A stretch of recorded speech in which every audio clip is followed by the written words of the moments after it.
दोस्तों, ये कहानी एक सच्ची कहानी है। दरअसल एक साल पहले की बात है। मैं होली पर अपने गांव जा रहा था। उस समय मेरे पास रिजर्वेशन टिकट नहीं था, तो मैं बहुत परेशान था कि कैसे जाऊंगा, क्योंकि ट्रेन में बहुत भीड़ थी।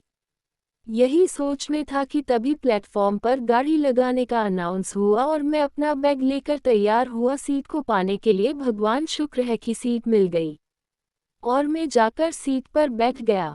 जैसे ही गाजियाबाद स्टेशन पर गाड़ी पहुंची, एक प्यारी सी लड़की मेरे डिब्बे में चढ़ी। मैं तो देखता का देखता रह गया, पर उसके साथ उषा की माँ भी थी।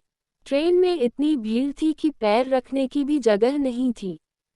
मैं देखा कि उसकी माँ को खड़े होने दिक्कत हो रही थी, तो मैं उसकी माँ को बैठने को कहा तो उसकी माँ पहले माना किया, पर मेरे फिर कहने पर मान गई और मैं खड़ा हो गया। जैसे जैसे सफ़र आगे बढ़ा, बातचीत होने लगी। वैसे बता दे कि मेरा नाम सनी है और जो प्यारी सी लड़की थी उसका नाम सुष्मिता था। सुष्मिता ने धन्यवाद कहा तो मैंने कहा कि क्यों, तो बोली कि मेरी माँ को बैठने को सीट देने के लिए। तो मैंने कहा कोई बात नहीं।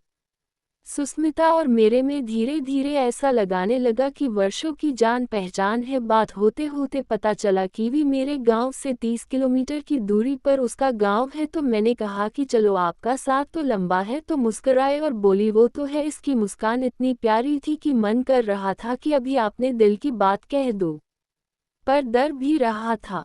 अब रात हो गई थी और खाना खाने का वक्त हो चला। मेरे पास खाने के लिए कुछ नहीं था। उसने बोला खाना खाओगे, तो मैंने माना कर दिया। तो मुस्कुरा कर बोली अरे पैसे नहीं लगेगा। तो मैंने हाँ कर दी। ऐसे लग रहा था कि उषा से मेरा वर्षों पहले सदी हो गई है। खैर, धीरे धीरे सब लोग सोने लगे और मुझे तो नींद ही नहीं आ रही थी और वो भी नहीं सो रही थी। हम दोनों एक दूसरे को देखे जा रहे थे। कब सुबह हो गई पता ही नहीं चला। जैसे ही चाय वाला आया तो मैंने 3 चाय का ऑर्डर दिया और बोला चाय पी लो। तो पहले मना किया, तो मैं बोला कि पिलो, याद रहेगा, क्या पता फिर मुलाकात हो या ना हो। तो उषा का चेहरा मानो उतार ही गया हो। तो मैंने मुस्कुराते हुए बोला मैं मजाक कर रहता था। कुछ घंटे बाद हमारा स्टेशन आ गया और हम अपना अपना सामान लेकर स्टेशन से बाहर आ गए और बिछड़ने की बारी आ गई। मानो ऐसा लगा रहा था कि टाइम बहुत फास्ट बीत रहा है, पर जाना तो था ही। तो उसने एक पेपर पर अपना मोबाइल नंबर लिख के दिया और हम अपने अपने मंजिल पर चले गए। तो दोस्तों, हमारी कहानी में आगे क्या हुआ ये हम अगले पार्ट में बताएंगे।